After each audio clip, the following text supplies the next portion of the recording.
Bismillahirrahmanirrahim. Assalamualaikum warahmatullahi wabarakatuh. Pertama-tama saya ucapkan terima kasih kepada Pak Supadi, Bu Heni, dan Bu Kun selaku dosen pengampun mata kuliah pendidikan gizi. Perkenalkan, nama saya Nurmita Nilas Mustikawati dengan NIM P13374312200109. Saya dari kelas reguler B, Prodi Sarjana Terapan Gizi dan Dietetik.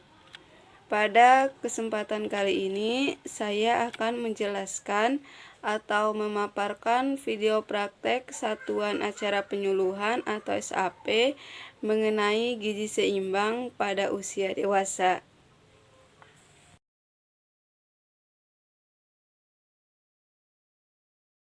Gizi pada orang dewasa adalah satu faktor penentu kualitas hidup, yang kedua faktor penentu sumber daya manusia, yang ketiga gizi yang baik dapat ditentukan oleh jenis makanan yang bergizi sesuai kebutuhan tubuh.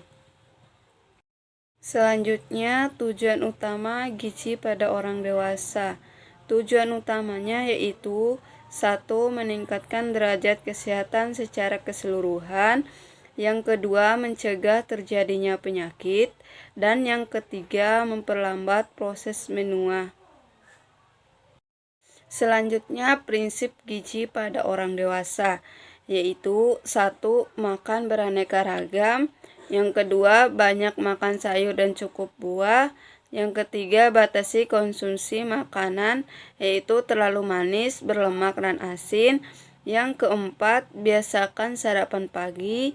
Dan yang kelima, minum air putih minimal 8 gelas sehari. Dan yang terakhir atau yang keenam, mengatur makanan sesuai diet yang dianjurkan atau bagi yang menderita penyakit tertentu. Selanjutnya, faktor yang mempengaruhi gizi pada orang dewasa. Yang pertama, usia. Usia semakin bertambahnya umur, maka akan semakin meningkat pula kebutuhan zat tenaga bagi tubuh. Yang kedua, jenis kelamin. Jenis kelamin menentukan besar kecilnya asupan nutrisi yang dikonsumsi. Dan yang ketiga, pendapatan mempengaruhi daya beli terhadap makanan. Yang keempat, pendidikan. Semakin tinggi pendidikan seseorang, maka akan semakin baik pula status gizinya. Yang kelima, sosial budaya. Pengaruh besar dalam pemilihan dan pengolahan pangan menjadi makanan. Dan yang keenam, suatu wujud tindakan seseorang dalam memilih dan mengkonsumsi makanan. Yang ketujuh, aktivitas fisik. Aktivitas fisik yang kurang akan mengakibatkan terjadinya penumpukan lemak dan dapat menyebabkan obesitas. Yang ke-8, lingkungan. Lingkungan keluarga, sekolah, serta adanya promosi melalui media elektronik maupun media cetak. Selanjutnya, kebutuhan gizi seimbang pada orang dewasa. Kebutuhan gizi orang dewasa berbeda-beda bagi setiap orang. Kebutuhan zat-zat gizi bergantung pada berbagai faktor, yaitu umur, tinggi badan, berat badan, jenis kelamin, dan aktivitas fisik. Maka dalam pemenuhan zat gizi harus disesuaikan dengan kebutuhannya. Berdasarkan AKG atau angka kecukupan gizi yang dianjurkan berdasarkan umur dan jenis kelamin, kelompok umur pria umur 19 sampai 29 tahun, energinya 2725 kilokalori, karbohidratnya 375 gram, protein 62 gram, lemak 91 gram. Dan kelompok umur wanita umur 19 sampai 29 tahun, energi 2250 kilokalori, karbohidrat 375 gram, protein 56 gram, dan lemak 75 gram. Selanjutnya, kebutuhan gizi pada orang dewasa. Yang pertama, kebutuhan energi. Yang kedua, kebutuhan karbohidrat. Yang ketiga, kebutuhan protein. Yang keempat, kebutuhan lemak. Dan yang kelima, kebutuhan vitamin. Kebutuhan energi. Kebutuhan energi pada orang dewasa menurun dengan bertambahnya usia dikarenakan menurunnya basal metabolisme dan kurangnya aktivitas fisik. Kebutuhan karbohidrat. Konsumsi karbohidrat dianjurkan 50-60% dari total kebutuhan energi, terutama dalam bentuk karbohidrat kompleks seperti yang terdapat dalam padi-padian, umbi-umbian, sedangkan untuk karbohidrat sederhana seperti gula maksimum dikonsumsi 5% dari kebutuhan energi total atau paling banyak 4-5 sendok sehari. Kebutuhan protein. Konsumsi protein dianjurkan 15-30% atau dari kebutuhan total energi. Kebutuhan konsumsi protein pada kelompok usia dewasa digunakan untuk menggantikan protein yang hilang akibat rutinitas sehari-hari melalui urin, feses, kulit, dan rambut, serta untuk menggantikan sel-sel yang rusak. Kebutuhan lemak. Konsumsi lemak dianjurkan 25% dari total kebutuhan energi. Konsumsi lemak pada usia dewasa dianjurkan mengkonsumsi daging tanpa lemak, ayam tanpa kulit, ikan, susu tanpa lemak atau skim, serta mengurangi santan dan goreng-gorengan. Yang terakhir, kebutuhan vitamin. Angka kebutuhan vitamin pada kelompok usia dewasa umumnya dapat dipenuhi apabila makanan sehari-hari sesuai dengan pesan gizi seimbang atau PGS. Angka kecukupan gizi atau AKG dianjurkan untuk digunakan sebagai standar guna mencapai status gizi yang optimal. Selanjutnya, menu makanan seimbang pada usia dewasa. Pola pemenuhan gizi seimbang pada orang dewasa. Yang pertama, makanan pokok seperti nasi, jagung, ubi jalar, singkong, dan lain-lain.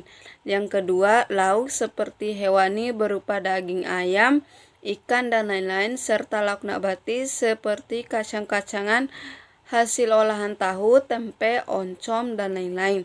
3. Sayur seperti bayam, wortel, sawi, kubis, dan lain-lain. Yang keempat, buah seperti pepaya, nanas, pisang, jeruk, dan lain-lain. Dalam isi piringku dianjurkan sepertiga makanan pokok seperti sagu, kimpul, garut, dan gembili, beras, jagung, kentang, talas, ubi jalar, ganyong, dan singkong. Dan 1/6 lauk pauk seperti ayam, daging, tempe, tahu, telur, dan ikan. Dan 1/3 sayuran seperti kubis, kucai, sawi, selada, timun, bayam, buncis, brokoli, seledri, kecambah, kangkung, cabai, dan jamur. Dan 1/6 buah-buahan seperti jambu, belimbing, pisang, dan pepaya. Selanjutnya, penilaian status gizi pada usia dewasa. Penilaian status gizi pada usia dewasa pada prinsipnya adalah berdasarkan pengukuran fisik atau antropometri, yaitu menggunakan indeks massa tubuh atau IMT. Pengukuran antropometri digunakan untuk melihat ketidakseimbangan antara protein dan energi. Ketidakseimbangan ini terlihat pada pola pertumbuhan fisik dan proporsi jaringan tubuh seperti lemak, otot, dan jumlah air dalam tubuh. Selanjutnya, permasalahan gizi seimbang pada usia dewasa. Yang pertama, kelebihan gizi pada orang dewasa, dan yang kedua, kekurangan gizi pada orang dewasa. Dampak kekurangan gizi pada usia dewasa. Yang pertama, anemia, disebabkan kekurangan mengkonsumsi makanan sumber zat besi. Yang kedua, gondok, kelainan kelenjar tiroid karena kurangnya mengkonsumsi lodium. Yang ketiga, kebutaan, disebabkan kurangnya mengkonsumsi vitamin A. Yang terakhir, dampak kelebihan gizi pada orang dewasa. Yang pertama, dampaknya jantung koroner, disebabkan oleh kelebihan lemak, kolesterol tinggi, dan trigliserida tinggi. Yang kedua, diabetes disebabkan oleh konsumsi glukosa dan gula yang berlebihan. Yang ketiga, penyakit hati disebabkan oleh konsumsi lemak yang berlebihan dan konsumsi alkohol. Yang terakhir, hipertensi disebabkan oleh konsumsi garam yang berlebihan. Sekian dari saya, kurang dan lebihnya saya mohon maaf. Wassalamualaikum warahmatullahi wabarakatuh.